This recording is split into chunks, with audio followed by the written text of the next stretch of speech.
நண்பர்களே, இன்றைக்கி நம்மக்கிட்ட பார்த்தீங்கன்னா இந்த மாதிரி ஒரு பழங்காலத்து எஃப்எம் ரேடியோ ஒன்று இருக்குது. அதில் அந்த டியூனரே பாருங்கள் எப்படி வித்தியாசமாக இருக்குன்ட்டு. ஸோ இப்படிப்பட்ட பழைய ரேடியோக்குள்ளே ஒரு மர்மமான பொருள் ஒன்று இருக்குது. அதை எடுத்து விற்றோம்னா லட்சக்கணக்கில் காசு போகும் அப்படின்னு சொல்லிட்டு நிறைய பேர் பேசுகிறத கேள்விப்பட்டிருப்பீங்க. ஸோ அந்த மாதிரி என்னடா ரேடியோக்குள்ளே வச்சுருக்காங்க அப்படிங்கிறதையும் இந்த ரேடியோவை ரீஸ்டோரேஷன் பண்ணி ஒர்க்காக வைக்கும். ரகளைகள் ஆரம்பம். இந்த ரேடியோவை சரி பண்ணுறதுக்கு முன்னாடி அது என்னடா இப்படிப்பட்ட பழைய ரேடியோக்குள்ளே கோடிக்கணக்கில் காசு தர அளவுக்கு பொருள் இருக்குதுன்னு சொல்கிறாங்க, அது என்ன சம்பவம்னு பார்த்துருவோம். ஆக்சுவலி 50-60 வருஷத்துக்கு முன்னாடி இருக்கிற இப்படிப்பட்ட பழைய ரேடியோக்குள்ளே சிவப்பு பாதரசம், அதாவது ரெட் மெர்க்குரி இருக்குதுன்னு சொல்கிறாங்க. அதை வச்சு நம்ம பெரிய பெரிய பாம் தயாரிக்கலாம், தீராத நோய்களுக்கும் மருந்து கண்டுபிடிக்கலாம். பழைய இரும்பு துருப்பிடிச்சி கிடக்கும் பார்த்தீங்களா, அதை புதுசு போல் மாற்றுறதுக்கும் அந்த ரெட் மெர்க்குரி யூஸ் ஆகுது. ஆனால் இப்போ இருக்கிற காலகட்டத்தில் அது கிடைக்கவே மாட்டுக்கு. அது எங்கே இருக்குன்னு கேட்டிங்கன்னா, இப்படிப்பட்ட பழைய ரேடியோக்குள்ளே ஒரு 5 ml இருக்குது.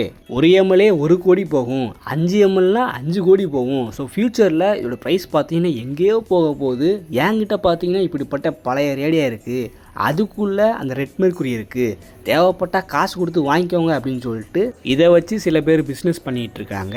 ஆக்சுவலி இது எப்படிப்பட்ட சம்பவம்னா, இந்த சதுரங்க வேட்டை படத்தில் ஒரு பாம்பை வச்சு எப்படி பல கோடி சுருட்டுவாங்க அப்படிப்பட்ட கதை தான். சயின்டிஃபிக்கலாக பார்க்கும்போது எந்த ஒரு ரேடியோவும் இந்த மாதிரி ரெட் மெர்க்குரி இல்லை. அதை வச்சு பாம் தயாரிக்கிறது, நோய்களுக்கு மருந்து கண்டுபிடிக்கிறது அதெல்லாம் பண்ணதே கிடையாது. ஆக இது ஒரு உருட்டு.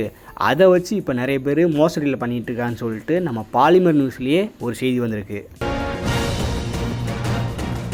சிவப்பு பாதரசத்திற்கு கோடிக்கணக்கில் மதிப்பு என்று யாரோ பரப்பிய வதந்தியை உண்மை என்று நம்பி இடைத்தரகு கும்பல் ஒன்று ஊர் ஊராக தேடி அலைந்து வருகிறது. இந்த மாதிரி யாராச்சும் இது விண்டேஜ் கேஜெட்டு, உள்ளுக்குள்ளே தங்கம் இருக்குது, வைரம் இருக்குது, ரெட் மெர்க்குரி இருக்குது, இது அப்படி போகும் இப்படி போகும்னு சொல்லிட்டு உருட்டு விட்டாலும் அதை நம்பாதீங்க. உங்கள் தலையில் சட்னி அடிச்சுட்டு போயிடுவாங்க. நம்ம பழைய இரும்பு கடையிலேருந்து 50 ரூபா கொடுத்து வாங்கின இந்த பழைய ரேடியோ பார்த்தீங்கன்னா பேனாசோனிக் கம்பெனியோடது. இதில் அந்த டியூனர் பார்த்தீங்கன்னா மேலே ரவுண்டாக இருக்குது பார்த்தீங்களா, அது மூலமாக தான் நம்ம சேனல் மாற்ற முடியும். கீழே இருக்கிறது பார்த்தீங்கன்னா சவுண்டுக்கு, அப்புறம் பின்னாடி பார்த்தீங்கன்னா ஒரு ஆக்ஸ் கேபிள் மாதிரி ஹெட்ஃபோன் ஜாக் ஒன்று கொடுத்துருக்காங்க. அதுக்கு பேட்ரி போட்டு தான் ஒர்க்காக வைக்க முடியும் போல். இப்போ அதை அப்படியே கழட்டி உள்ளுக்குள்ளே என்ன இருக்குது, ஏது இருக்குது, என்ன பிரச்சனையால் இது ஒர்க் ஆகலை, எதனால் இதை பழைய இரும்பு கடையில் தூக்கி போட்டாங்க அப்படின்னு கண்டுபிடிச்சிருவோம். பின்னாடி ஓப்பன் பண்ணோடனே பார்த்தீங்கன்னா மொக்கையாக 2 பேட்ரி மாதிரி போடுற மாதிரி கொடுத்துருக்காங்க. அதுக்கு பக்கத்தில் பார்த்தீங்கன்னா 2 ஸ்க்ரூ போடுறதுக்கான இடம் இருந்துச்சு. ஸோ அதை ஈஸியாக கழட்டிடலாம். கழட்டி உள்ளே பார்த்தீங்கன்னா இந்த மாதிரி ஒரு பெரிய சர்க்யூட்டும் ஒரு ஸ்பீக்கரும் கொடுத்துருக்காங்க. உள்ளுக்குள்ளே அங்கே பாருங்கள் சகதி போயிட்டு எல்லாம் பிடுங்கி போய் கிடக்கு. இதை ஆல்ரெடி யாரோ ஓப்பன் பண்ணியிருப்பாங்க போல். இப்போ பாருங்கள் ஏரியல் வயரு, அப்புறம் பேட்டரியிலேருந்து மதர் போர்டுக்கு போக வேண்டிய வயரு எல்லாமே தனித்தனியாக பிஞ்சு போய் கிடக்கு. வயரை தொட்டு பார்த்தோம்னா அதோடய குவாலிட்டி ரொம்ப ஸ்ட்ராங்காக இருக்குங்க. பேனாசோனிக்னா பேனாசோனிக் தான். இந்த பேனாசோனிக்கு, சோனி, பிலிப்ஸு இவங்கெல்லாம் பார்த்தீங்கன்னா அப்போ ரொம்பவே தரமான கேஜெட்டை க்ரியேட் பண்ணிகிட்டு இருந்தாங்க. என்ன அடி அடிச்சும் பேனலுக்குள்ளே உடையலாம்னா பாருங்கள். ஸோ இதில் 2 பேட்ரி பேரலல் கனெக்ஷனில் கொடுத்துருக்காங்க. இந்த மாதிரி பெரிய பேட்ரி இப்போ கிடைக்குமான்னு தெரில. ஸோ இதுக்கு வோல்டேஜ் கொடுக்கணும் அப்படின்னா நம்ம எக்ஸ்டர்னல் பவர் சப்ளை தான் கொடுக்கணும். ஸோ அது போக இப்போ புடுனா பார்த்தீங்களா, இது ஏரியலுக்கானது. எல்லாத்தையுமே ரிமூவபிள் மெத்தடெலாம் கொடுத்துருக்காங்க, எதுவுமே சால்ட்ரிங் பண்ணலை. ஸோ இந்த பக்கம் பார்த்தீங்கன்னா ஒரு பெரிய பாக்ஸ் மாதிரி இருக்குது. உள்ளுக்குள்ளே கெப்பாசிட்டரு, அந்த டியூனரு எல்லாமே பார்த்தீங்கன்னா தண்ணி போயிட்டு தேஞ்சு போய் கிடக்கு. இதை பிரித்து எடுத்து க்ளீன் பண்ணால் தான் நமக்கு உள்ளே என்ன பிரச்சனைன்னு பார்க்க முடியும். ஸோ இதுக்குள்ளே பார்த்தீங்கன்னா அவங்க உருட்டு விட்ட மாதிரி ரெட் மெர்க்குரி அந்த மாதிரிலாம் எதுவுமே இல்லை. ஆக்சுவலி அவங்க காட்டுற அந்த ரெட் மெர்க்குரி அப்படின்னு இருக்கிறது ஒரு டியூப் மாதிரி இருக்குது பார்த்தீங்களா, அந்த மாதிரி டியூப் மாதிரி இருக்குது. அதுக்குள்ளே பார்த்தீங்கன்னா சிவப்பு கலரில் ஒரு லிக்விட் ஊற்றி வச்சுருக்காங்க. அதுக்கிட்ட ஒரு ரிங்கு மாதிரி கொண்டு போகிறாங்க. அது மினுங்குதுங்க. அது வேறு ஏதோ லிக்விடுன்னு நினைக்கிறேன். அதுக்கும் ரேடியோவுக்கும் என்ன சம்மந்தம்னே தெரியல. பட் அதை கொண்டு வச்சுக்கிட்டு இப்போ இவ்வளோ பெரிய பிஸ்னஸ் மோசடி இதெல்லாம் பண்ணிக்கிட்டு இருக்காங்க. ஸோ மக்களே உஷாராக இருங்க. ஸோ இப்படிப்பட்ட ரேடியோ ஜஸ்ட்டு பாட்டு கேட்குறதுக்கு மட்டும் தான் விற்றுட்டு இருந்தாங்க. ஒரு சில ரேடியோக்குள்ளே பார்த்தீங்கன்னா ஜெர்மானியம் டிரான்சிஸ்டர்னு சொல்லிட்டு ஒன்று கொடுத்துருப்பாங்க, ஜெர்மானியம் காம்பனன்ட்ஸ் கொடுத்துருப்பாங்க.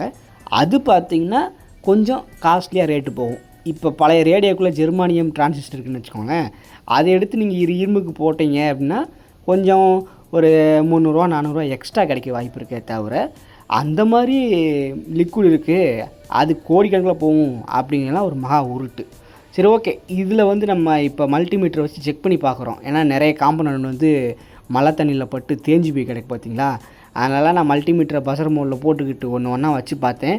கெப்பாசிட்டரில் உயிரே வரலங்க. இங்கே பாருங்கள், தேஞ்சு போய் எல்லாம் போயிடுச்சு போல், விட்டு விட்டு வருது, அப்புறம் வரமாட்டுக்கு, இந்த மாதிரி கண்டிஷனில் இருந்தது. ஸோ இதுக்கான கெப்பாசிட்டர் காம்பனன்ட்ஸ் எல்லாமே நம்மக்கிட்ட கிடக்கு, அதனால் பிரச்சனை கிடையாது. எனக்கு தெரிஞ்சு எங்கேயுமே ஷார்ட் ஆன மாதிரி தெரியல. அந்த கெப்பாசிட்டருக்குள்ளே தான் தண்ணி போயிட்டு கொஞ்சம் பாதிப்பு அடைஞ்சிருக்கு. மற்றபடி ரெசிஸ்டரு, அந்த டிரான்ஸ்ஃபார்மர் சின்ன சின்ன கொடுத்துருக்காங்க பார்த்தீங்களா, அதெல்லாம் ஓகேவாக இருக்க மாதிரி தெரியுது. மேலே அந்த எஃப்எம் ஏஎம் மாற்றுறது பார்த்திங்கன்னா நகலையே மாட்டுக்கு, அதுக்குள்ளேயும் நல்லா தண்ணி போயிட்டு அடைச்சிட்டு நிற்குது. ஸோ அதையும் கொஞ்சம் நம்ம வேலை பார்க்கணும். அப்புறம் பேக் சைடு பார்த்திங்கன்னா எல்லாமே இந்த சர்க்யூட் தான் கொடுத்துருக்காங்க.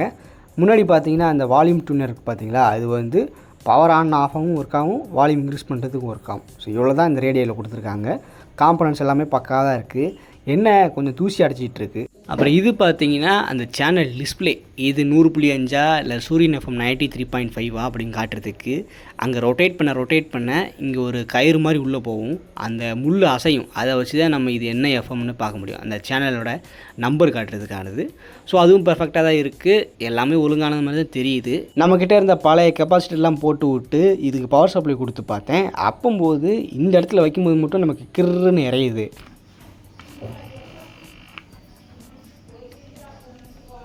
நான் பவர் சப்ளை கொடுக்கும்போது எந்த ரெஸ்பான்ஸும் வரல, இங்கே கையை வச்சா மட்டும் வருது. அப்போ உள்ளுக்குள்ளே நல்லா தான் வோல்டேஜ் போய்கிட்டு இருக்குது. இதுக்கு வர வேண்டிய அந்த எஃப்எம் சிக்னல் வந்து வரவே இல்லை, சுத்தமாக சவுண்டே கேட்கல. ஸோ அதுக்கு என்ன பிரச்சனைன்னு பார்க்கணும். ஸோ ஃப்ரண்ட் சைடில் பார்த்தீங்கன்னா ஒரு நீளமான கம்பி மாதிரி கொடுத்துருக்காங்க பார்த்தீங்களா. ஸோ இதுக்கு மேலே வந்து காப்பர் கம்பி சுற்றி வச்ச மாதிரி இருக்கும். ஸோ இதுதான் பார்த்தீங்கன்னா சிக்னலாக அட்ராக்ட் பண்ணும், அந்த ரேடியோ சிக்னல்ஸை அட்ராக்ட் பண்ணி உள்ளே வந்து கொடுத்து பூஸ்ட் பண்ணி நமக்கு வந்து பாட வைக்குது.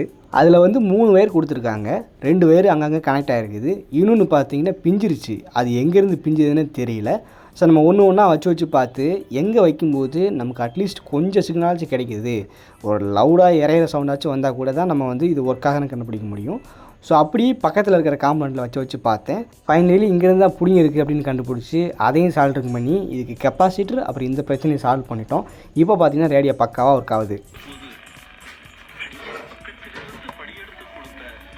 எதுக்கு ஒரு மாதிரி விடுவிடுன்னு இறையுதுன்னு கேட்டிங்கன்னா, இதுக்கு வந்து 3.7 வோல்ட் தான் கொடுக்கணும். ஆனால் நம்ம பார்த்தீங்கன்னா மொபைல் சார்ஜர் மூலமாக 5 வோல்ட் கொடுத்துட்ருக்கோம். ஸோ அதிகமான வோல்டேஜ் கொடுக்கறதுனால உள்ளே போயிட்டு இந்த மாதிரி சவுண்டு வந்துக்கிட்டு இருக்குது. இதுக்கான பேட்டரியை போட்டோம் அப்படின்னா இது ஒழுங்காக படிக்கும்.